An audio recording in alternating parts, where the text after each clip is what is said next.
Hi, I'm Janice, and you're watching Delish D'Lites. I've been blogging for 10 years now, and I'm sharing all my recipes here on YouTube.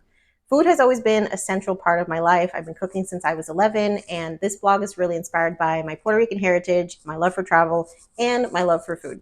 If you love eating and you love cooking, please make sure to subscribe so you never miss a recipe. For this authentic beef birria recipe, I'm going to use a boneless beef chuck roast. This has a good amount of fat, so it's a good cut of meat for this recipe.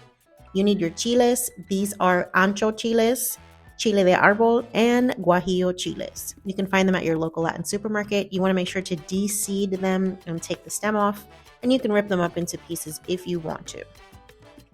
Then for our spices, we're going to use cumin, oregano, whole peppercorns, bay leaves, cinnamon, and cloves. And for your veggies, you're going to need Roma tomatoes, garlic, and onion, as well as some salt and pepper. You can use chicken broth or beef broth for this recipe. And I'm going to start off by seasoning my beef chuck roast generously with salt and pepper. I'm going to brown this using the saute setting on my Instapot, using some olive oil, and I just want to get some color on the meat. You can do this in a frying pan as well, or a Dutch oven.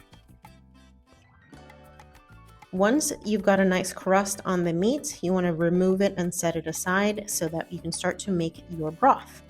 Now you're going to add all of the chilies to a big pot. Make sure that it is not going to bubble over.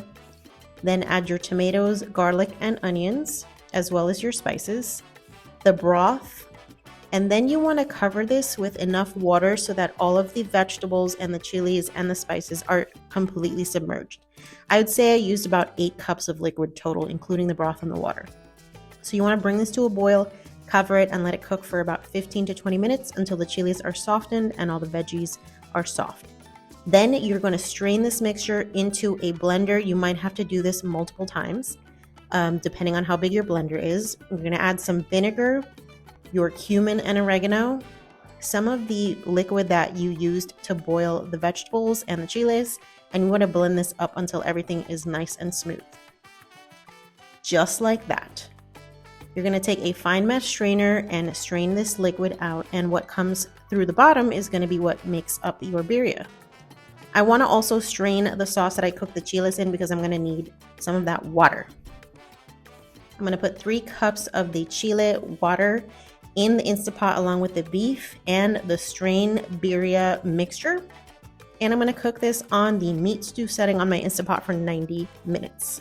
And you're going to get this delicious birria. You want to make sure to season with salt to taste. I had to put quite a bit of salt in this recipe, so I just recommend, be generous with the salt. And yeah, you can serve this alongside some corn tortillas, some chopped cilantro and onions, and some lime for really authentic birria flavor. And there it is. Thanks for watching. For the full recipe, as well as the ability to join our email list, go to delishdelites.com. That's DLITES.